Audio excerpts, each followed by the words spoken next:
देखिएगा पहला क्वेश्चन, निम्न को प्राथमिक क्षेत्र कहा जाता है, तो कृषि क्षेत्र को कहा जाता है। सेवा क्षेत्र को तृतीय क्षेत्र कहा जाता है। सेवा क्षेत्र को तृतीय क्षेत्र कहा जाता है। औद्योगिक है जो द्वितीय क्षेत्र के अंतर्गत आता है। ध्यान से, ये 10th क्लास का टेस्ट का क्वेश्चन है, आज मैं डिस्कशन कर रहा हूँ। दूसरा जो क्वेश्चन आया था, इनमें से कौन सा देश मिश्रित अर्थव्यवस्था है? मिश्रित अर्थव्यवस्था भारत है। कौन है? भारत है। भारत को मिश्रित अर्थव्यवस्था में घोषित किया गया है। अगला जो प्रश्न है, भारत में योजना आयोग का गठन कब किया गया? भारत में योजना आयोग का गठन 15 मार्च 1950 में किया गया था और इस योजना को हटाकर नीति योजना लाया गया था। कौन सी योजना लाया गया था? नीति योजना। नीति योजना को लाया गया था जो 1 जनवरी 2015 को लाया गया था। 1 जनवरी 2015 को लाया गया था। अगली जो प्रश्न है, जिस देश की राष्ट्रीय अधिक होती है वह देश क्या कहलाता है? विकसित देश कहलाता है। भारत हमारी जो देश है, भारत हमारी जो देश है विकासशील है। क्या है बाबू? विकासशील। अब देखेंगे अगला जो प्रश्न होता है, इनमें से किसे पिछड़ा राज्य कहा गया? इनमें से किसे पिछड़ा राज्य कहा गया है? तो बिहार को कहा गया। किसको कहा गया? बिहार को। अगला जो प्रश्न है, सन 2008 और 9 के अनुसार भारत की औसत प्रति व्यक्ति आय कितनी है? तो 25,494 रुपया है। कितना है बाबू? 25,494 रुपया।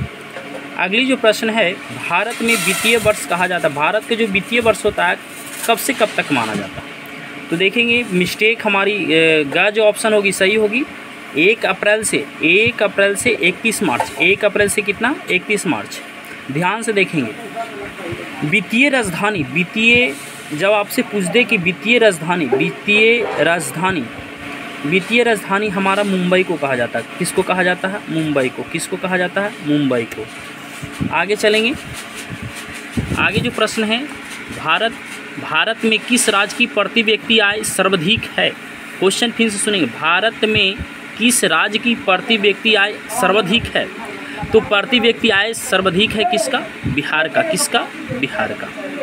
सॉरी, गोवा का। किसका है? गोवा का। बिहार हमारा पिछड़ा राज्य कहा गया है। बिहार को क्या बोला गया है? पिछड़ा राज्य। क्या बोला गया है? पिछड़ा राज्य। अगला जो प्रश्न चलेंगे ध्यान से, बिहार के किस जिले का प्रति व्यक्ति आय सर्वाधिक होता है? जिले में हमारा कौन हो गया? सबसे ज़्यादा किसका है? पटना का है। किसका है? पटना का। फिर किसका है? सबसे कम? शिवहर का। कम में किसका? शिवहर। सबसे कम में कहे तो शिवहर। कौन बाबू? शिवहर। ध्यान से देखेंगे, शिवहर हमारा सबसे क्या है? कम में। आगे चलेंगे, उत्पादन एवं आय की गणना विधि आर्थिक दृष्टिकोण से क्या है? यानी उत्पादन है और एवं आय की जो गणना होती है वो आर्थिक दृष्टिकोण से क्या होता है? सहज भी होता है, वैज्ञानिक भी होता है, व्यवहारिक भी होता है, उपयुक्त सभी भी होगा। यानी सभी को होगा, है ना, तीनों होता है। ध्यान से देखेंगे अगला प्रश्न क्यों। किसने कहा था कि आधुनिक विश्व में उद्योग मुद्रा रूपी वस्त्र धारण किए हुए हैं? क्वेश्चन फिर से सुनेंगे। किसने कहा था कि आधुनिक विश्व में उद्योग मुद्रा रूपी वस्त्र धारण किए हुए हैं? तो पिंगू ने कहा था। किसने कहा था? पिंगू ने कहा था। प्रेस्टकॉट ने कहा था मुद्रा एक हृदय नहीं लेकिन रक्त का प्रवाह अवश्य है। यानी मुद्रा एक प्रकार की हृदय नहीं है, रक्त का प्रवाह अवश्य है। रक्त का प्रवाह क्या है? अवश्य है। अब आगे की ओर प्रश्न देखेंगे, निम्न में से कौन शाख पात्र के अंतर्गत होता है? यानी शाख जो पत्र होता है उसके अंतर्गत नहीं आता है। क्वेश्चन सुनेंगे, निम्न में से कौन शाख पात्र के अंतर्गत नहीं आता है?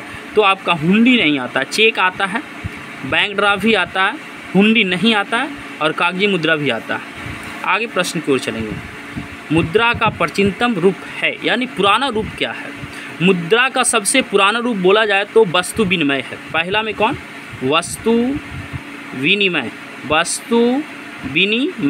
दूसरा है वस्तु मुद्रा। हम मुद्रा की जब हम विशेषताएं बता रहे थे, मुद्रा किस प्रकार विकास हुआ था उस पर हम चर्चा किए थे। तीसरा जो है तीसरा जो बताया जाता है धातु मुद्रा के अंतर्गत होता है। चौथा जो बताया जाता है वो सिक्का मुद्रा होता है।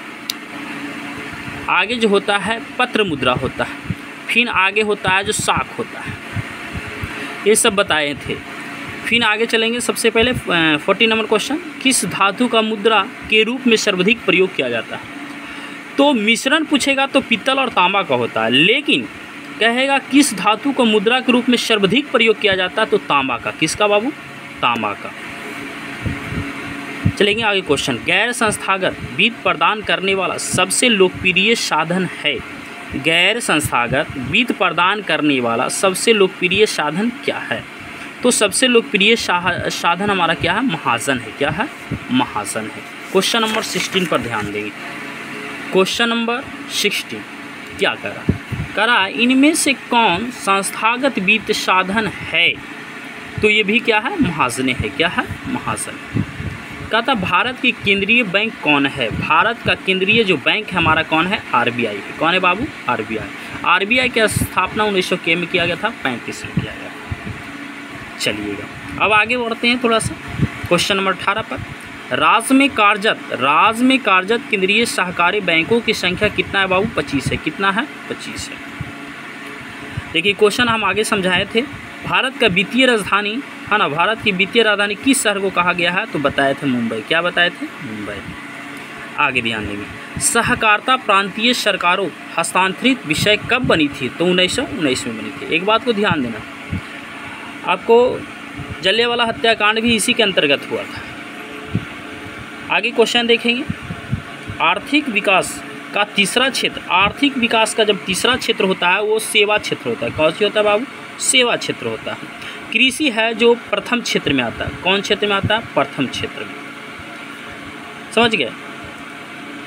अगला क्वेश्चन 22 नंबर क्वेश्चन कहता है मानवीय पूंजी के प्रमुख घटक कितने हैं? तो प्रमुख घटक हमारे कितने हैं? 5 है। कितने हैं? 5 है। मानवीय पूंजी का प्रमुख घटक क्या है? कितने हैं? 5 है। सबसे पहले शिक्षा, अच्छे शिक्षा मिलना पहला। दूसरा में है कि स्वास्थ्य, अच्छे स्वास्थ्य होना, अच्छे स्वास्थ्य की व्यवस्था होनी चाहिए। फिर रहने सही आवास होनी चाहिए, वस्त्र अच्छी होनी चाहिए। ये सभी हमारे क्या है? मानव पूंजी के प्रमुख घटक होते हैं। कौन बीमारू राज्य नहीं है? क्वेश्चन बोल रहा है कौन बीमारू राज्य नहीं है? बीमारू राज्य नहीं है। बिहार हमारी बीमारू राज्य है, मध्य प्रदेश भी है, उत्तर प्रदेश भी है, लेकिन उड़ीसा नहीं है। उड़ीसा नहीं है, इसलिए उत्तर कौन होगा? उड़ीसा। आगे देखेंगे कौन सी सेवा गैर सरकारी सेवा होती है? कौन सी सेवा गैर सरकारी सेवा होती है? गैर सरकारी कहने का मतलब है प्राइवेट संस्था के अंतर्गत होती है ना। तो मॉल हमारी क्या है? गैर सरकारी सेवा। आगे देखेंगे क्वेश्चन, ऊर्जा का मुख्य स्रोत क्या है? ऊर्जा का मुख्य स्रोत देखिए, कोयला से भी ऊर्जा प्राप्ति होती है, पेट्रोलियम से भी, विद्युत से भी। तीन में से जो हमारी ऑप्शन घ है जो क्या होगा? सभी होगा। क्या होगा? सभी होगा। अगली क्वेश्चन देखेंगे 26, नई आर्थिक नीति में किसे सम्मानित की जाती है? यानी नई आर्थिक नीति के अंतर्गत कौन कौन चीज़ को सम्मानित किया गया था? सबसे पहले देखेंगे उद्योगीकरण को, फिर निजीकरण को, फिर किसको? वैश्वीकरण। इसलिए उत्तर सब क्या होगा? सभी। ये सभी की स्थापना 1991 ईस्वी में किया गया था। कब किया गया था? 1991 ईस्वी में किया गया था। और भारत को वैश्वीकरण अपनाने के लिए, भारत को वैश्वीकरण अपनाने से रोकने के लिए हमारा व्यक्ति जो थे रोकने का कार्य किया था अमर सिंह। कौन किया था? अमर सिंह। कौन किया था? अमर सिंह। अगला क्वेश्चन नेक्स्ट, वैश्वीकरण के मुख्य अंग क्या है? यानी मुख्य अंग कितने हैं? तो वैश्वीकरण के मुख्य अंग कितने हैं? 5 है। कितने हैं? 5 है। देखेंगे थोड़ा सा आगे की बात हम समझा देते हैं। क्वेश्चन नंबर 26 में वैश्वीकरण जो होता है हमारी देश की अर्थव्यवस्था और अन्य देश की अर्थव्यवस्था का जोड़ने का काम करता है वैश्वीकरण। उदीकरण होता है कि किसी चीज़ जो सरकारी चीज़ों से ली हुई चीज़ को माफ़ कर देता है, वो उदीकरण होता है। निजीकरण में जो होता है क्या? सार्वजनिक चीज़ों को, है ना, सार्वजनिक चीज़ों को किसी निजी व्यक्ति के हाथ में थमा देता है, उसी को क्या कहता है? निजीकरण या निवेश भी कहते हैं। अभी तक में कम से कम तो 65% क्या हो चुका है? निजीकरण हो चुका है। नेक्स्ट क्वेश्चन देखेंगे 28, इनमें से कौन बहुराष्ट्रीय कंपनी है? तो बहुराष्ट्रीय कंपनी फोर्स मोटर है, सैमसंग भी है, कोको कोला है, और ये जो ऑप्शन है जो गलत दिया था तो इसमें सही भी कर लेंगे तो सभी मेरा उत्तर क्या होगा? सही होगा। क्वेश्चन आगे चलेंगे। वैश्वीकरण का अर्थ, लिखिए क्वेश्चन आ ही गया। वैश्वीकरण का अर्थ क्या है? पहला ऑप्शन है जो विदेशी पूंजी एवं विनियोग पर रोक। दूसरी जो ऑप्शन है व्यापार पूंजी तकनीकी हस्ताक्षर एवं सूचना प्रवाह द्वारा देश की अर्थव्यवस्था को विश्व की अर्थव्यवस्था के साथ समन्वय करना। हम ही बताएं, एक देश की अर्थव्यवस्था तथा अन्य देश की अर्थव्यवस्था को क्या कर देना? जोड़ देना, समन्वय कर देना। नेक्स्ट क्वेश्चन देखेंगे, कह रहा है लास्ट क्वेश्चन, पार्ले समूह के थम्स अप ब्रांड को किस बहुराष्ट्रीय कंपनी ने खरीदा था? तो पार्ले समूह के थम्स अप ब्रांड को बहुराष्ट्रीय जो कंपनी खरीदा था उसका नाम है कोको कोला। ये कोको कोला ने जो खरीदा था 1977 में खरीदा था, 1977 ईस्वी में क्या कर दिया था? खरीदा था। तो थैंक यू मेरे दोस्त, मैं आपका विकास केसी, और बने रहेंगे, हर टेस्टों का डिस्कशन हर बार करेंगे। थैंक यू मेरे दोस्त।